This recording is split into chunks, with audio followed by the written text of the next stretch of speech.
সব বলেছে বৃষ্টি সব ছিনিয়ে নিয়ে গেল গো। মাথার উপর ছাদটা নিয়ে নিল।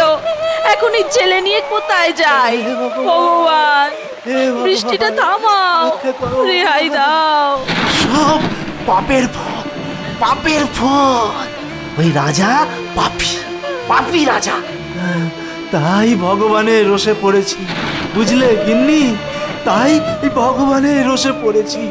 ভগবান, হে ভগবান, রক্ষে করো, রক্ষে করো আমাদের ভগবান।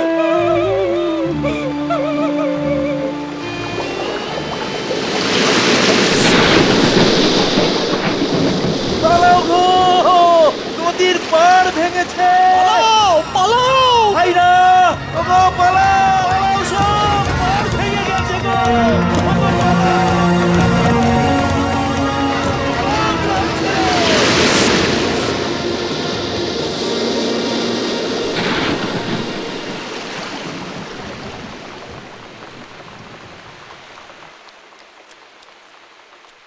বলো মন্ত্রী, কি সংবাদ? মহারাজ, বন্যায় আর 3 দিনের বৃষ্টিপাতে গরিব সাধারণ মানুষ ভীষণ ভীষণ কষ্টে আছে। আমাদের কিছু করা উচিত মহারাজ। নদীর পাড়ে 3-3টে গ্রাম সম্পূর্ণ জলের তলায়। মানুষ আর পশুর মধ্যে কোনো অন্তর নেই মহারাজ। তা তুমি আমাকে কি করতে বলো? এই বন্যা পীড়িত প্রজাদের পাশে আমাদের দাঁড়ানো উচিত মহারাজ। তাহলে কি করের পরিমাণ একটু কমিয়ে দেব? কি বলছেন আপনি মহারাজ? এই অবস্থায় আপনার কর মুকুব করা উচিত। আমি বলছি পাশে দাঁড়াতে, অর্থ সাহায্য করতে। আচ্ছা মন্ত্রী কেশবচরণ, তুমি কি মনে করো? আমার ভান্ডার আর কুবেরের ভান্ডার এক? বুঝলাম না মহারাজ। পাশে দাঁড়াবার মতো রাজকোষাগারে অর্থ নেই। তাছাড়া প্রথম 2-1টা দিন ওদের কষ্ট হবে, তারপর সব সয়ে যাবে। প্রতিটা মানুষের জীবনেই তো কষ্ট আছে। আমার কষ্ট নেই? হ্যাঁ, আমার কষ্ট নেই, তোমার কষ্ট নেই? প্রত্যেক মানুষের জীবনেই কষ্ট আছে, ভোগান্তি আছে। মহারাজ, অসহায় শিশু, বৃদ্ধ, বৃদ্ধা, মহিলা গৃহহীন হয়ে গাছতলায় দিন যাপন করছে। মুখে অন্ন নেই, পরনে বস্ত্র নেই। যেদিকে তাকাই শুধু নেই নেই নেই, কিচ্ছু নেই মহারাজ। মহামন্ত্রী, তোমার কাজ রাজাকে সৎ মন্ত্রণা দেওয়া, রাজকোষ কিভাবে পরিপূর্ণ হয় সেদিকে নজর দেওয়া। পাখির বাসা ভেঙে গেলে পাখি বাসা গড়ে নেয়, ওরাও গড়ে নেবে। মহারাজ, ওই বিপর্যস্ত মানুষগুলো আর পাখির উপমা এক হলো আপনার কাছে? হ্যাঁ, এক। কষ্ট মানুষকে উদ্যম দেয়, বুঝলে? না, আমি মানতে পারলাম না মহারাজ। তোমার মানা না মানায় সত্য বদলে যায় না মন্ত্রী। আর তুমি তুমি তুমি তুমি কার সামনে দাঁড়িয়ে কথা বলছো মনে রেখো। সে কথা আমার মনে আছে মহারাজ। আর আপনাকে একথাও মনে করিয়ে দিতে চাই যে মহারাজ প্রজাদের পিতৃতুল্য হয়। তাই চুপ করো মন্ত্রী, আর একটা কথা বললেই তোমাকে বরখাস্ত করব। তাই করুন মহারাজ। এমন রাজার মন্ত্রী হয়ে সুখভোগ করার থেকে গরিব প্রজাদের পাশে দাঁড়ানোটাকে আমি অনেক বেশি পছন্দ করব মহারাজ। তুমি রাজদ্রোহী। তোমাকে রাজদ্রোহ আর রাষ্ট্রদ্রোহের মধ্যে অন্তর আছে মহারাজ। আমি রাজদ্রোহী হয়তো হতে পারি, কিন্তু রাষ্ট্রদ্রোহী নয়। আর সেই রাষ্ট্রের কাজ করতেই আমি যাচ্ছি।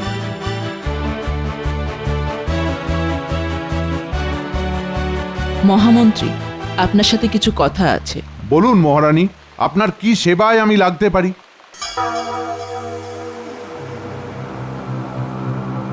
আমি মহারাজের সব কথা শুনেছি। এই গহনাগুলো বিক্রয় করে কিছু প্রজাদের সাহায্য করুন। এটা রাজ্যের মহারানী হিসাবে আমার কর্তব্য। এই মুহূর্তে এই গহনার প্রয়োজন নেই মহারানী। কেন মহামন্ত্রী? এই মুহূর্তে আপনার গহনা আমাদের কাছে শেষ অস্ত্র।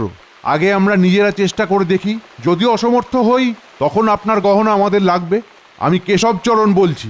আমি চেষ্টা করব রাজ্যকে বাঁচাতে এবং মহারাজকে অসম্মানিত না করতে।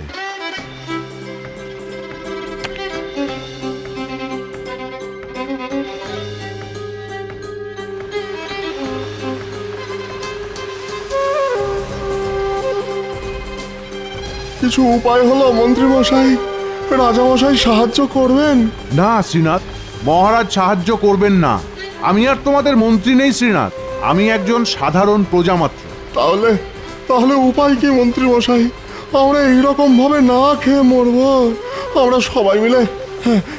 সবাই মিলে রাজার কাছে যাব, ওনাকে বোঝাবো।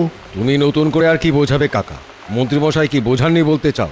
আমাদের রাজা চোখ চেয়ে ঘুমোন, ওনার ঘুম ভাঙা মেয়েকে বলো দেখি। এইরকম রাজা চাই না, চাই না। না শ্রীনাথ, এটা ঠিক না। আমাদের এই রাজার মনোভাবকে বদলে দিতে হবে। আমাকে একটা সুযোগ দেবেন মহামন্ত্রী। তুই আবার কি করবি? রাজামশাইয়ের মন বদলাবি? হ্যাঁ, মন বদলাতে না পারি, কিন্তু কার্যোদ্ধার করার জন্য একবার চেষ্টা করতে দোষ কি? দিন না একটা সুযোগ। ঠিক আছে, সবার জন্য তোকে একটা সুযোগ দিলাম।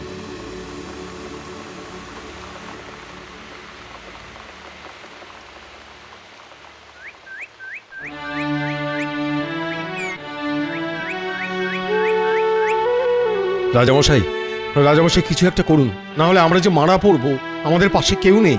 সে কি আমার মহামন্ত্রী তোমাদের পাশে নেই? হুম? কাল যে খুব বড় বড় কথা বলে গেল, সে নাকি তার বেতন তোমাদের হাতে তুলে দেবে। কি হলো, হ্যাঁ? পালিয়ে গেল তো? না, পালাইনি, কিন্তু সাহায্য করবার সময় উনি বললেন যে প্রতিদিন সাহায্য করবেন। আজ 1 পয়সা, কাল 2 পয়সা। 1 পয়সা 2 পয়সা মানে? হ্যাঁ রাজামশাই, কি আর বলি দুঃখের কথা। উনি আজ যা দেবেন কাল তার দ্বিগুণ দেবেন। মানে আজ 1 দিলে কাল 2, পরশু 4, এইভাবে। তা আবার বললেন আমি তো তবু 1 পয়সা দিচ্ছি, তোদের রাজামশাই তো 8 পয়সা দিয়েও সাহায্য করেনি। কিন্তু বলুন, ওই 1 পয়সায় কি হয়? তা আবার এত কথা, আমরা কি মানুষ না? আপনি বিচার করুন, আপনি বিচার করুন। আরে আমি তো তাজ্জব হয়ে যাচ্ছি মন্ত্রীর ব্যবহারে। আহা আহা আহা, কেঁদো না। মন্ত্রী ভেবেছে কি, হ্যাঁ? ও 1 পয়সা দিয়ে মাথা কিনে নিয়েছে? শোনো, আমি তোমাদের প্রতিদিন 1 টাকা করে দেব। মানে ওই মন্ত্রী 1 পয়সা নিয়ে যা দেবে, সেরকম ভাবে আমি তোমাদের আজ 1 টাকা, কাল 2 টাকা, পরশু 4 টাকা দেব। আমাদের রাজা কি দয়ালু! মন্ত্রীমশাই খালি বলেন রাজামশাই কঞ্জুস, কিন্তু সব মিথ্যে। আমরা মন্ত্রীর ওই সাহায্য নেব না। আপনি গরিবের মা বাপ রাজামশাই, আপনার চরণে 100 কোটি পেন্নাম। মহারাজ, আপনার ওই মন্ত্রীটা খুব পাজি। আপনি যে সাহায্য দিচ্ছেন উনি বিশ্বাস করবেন না।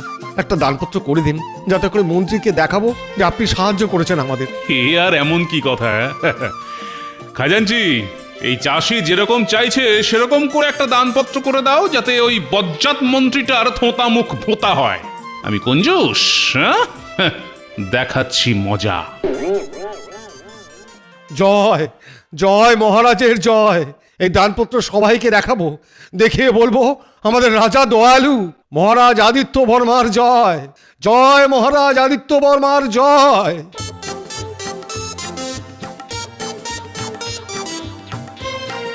কি খবর দিনু? কাজ হয়েছে, মহারাজ টাকা দিতে রাজি হয়েছেন? আপাতত।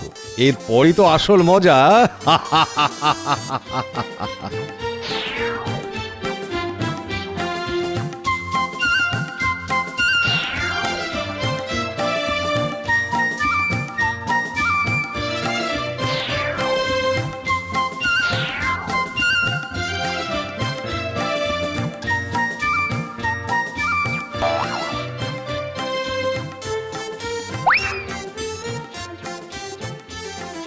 কি বলছেন কোষাধ্যক্ষ মশাই? না না না না না, কোথাও খুব বড় ধরনের ভুল হচ্ছে। আগে না মহারাজ, এই তো হিসাব। হ্যাঁ হ্যাঁ, মানে আমার ঘেরোর খাতায় প্রতিদিনের হিসাব লেখা আছে। আজ নিয়ে 20 দিন, এই দেখুন। আমার দেখার সময় নেই, মুখে বলুন। আগে মহারাজ, প্রথম দিন 1 টাকা, দ্বিতীয় দিন 2 টাকা, তৃতীয় দিন 4 টাকা, তারপর 8 টাকা, পরদিন 16, তারপর 32, এইভাবে গিয়ে মাসের শেষ দিনে দাঁড়াচ্ছে আপনার ওই 137,37,41,824 টাকা। আগে মহারাজ, এটা তো 31শে মাস। হ্যাঁ, আর গোটা মাসের হিসেবে প্রায় 215 কোটি। না না না না না না, আর দেবেন না। বন্ধ করুন, বন্ধ করে দিন। ওরে বাবারে, সব শয়তান! আর আমার মন্ত্রীটা ওদের সাথে জুটে আমার সাথে এরকম শয়তানি করলো। ভাবা যায়, এ তো ঘর শত্রু বিভীষণ। মহারাজ, সারা রাজ্যে ওই দিনু চাষি আপনার দানপত্র দেখিয়ে বলছে গরিবের মা বাপ। দেশ ছেড়ে বিদেশেও আপনার নামে জয় জয়কার। চুপ! ওই চাষি বেটা আমাকে লুটে নিল, আমার রাজকোষ শূন্য করে দিল, আর উনি এসেছেন জয়ধ্বনির খবর দিতে। থামো তোমরা। আমার বিশ্বাসের সুযোগ নিয়ে আমাকে লুটে আমার কোষাগার ফাঁকা করে কাটা খায় নুনের চিটে দেওয়া হচ্ছে। আজ থেকে সব সাহায্য বন্ধ। মহারাজ, এখন আপনি এই দানপত্র তো আর অস্বীকার করতে পারেন না। এতে আপনার শিলমোহর আছে।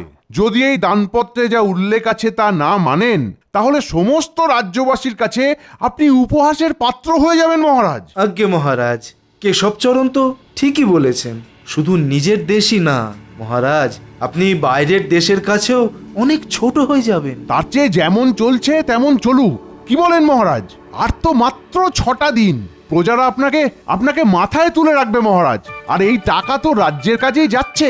আমাকে বিশ্বাস করতে বলো, এত টাকা তোমাদের লাগছে? না মহারাজ, এত টাকা লাগবে না। অতিরিক্ত টাকায় আমি ভবিষ্যতের জন্য রাজ্যের বিপর্যয় মোকাবিলার একটা তহবিল করতে চাই।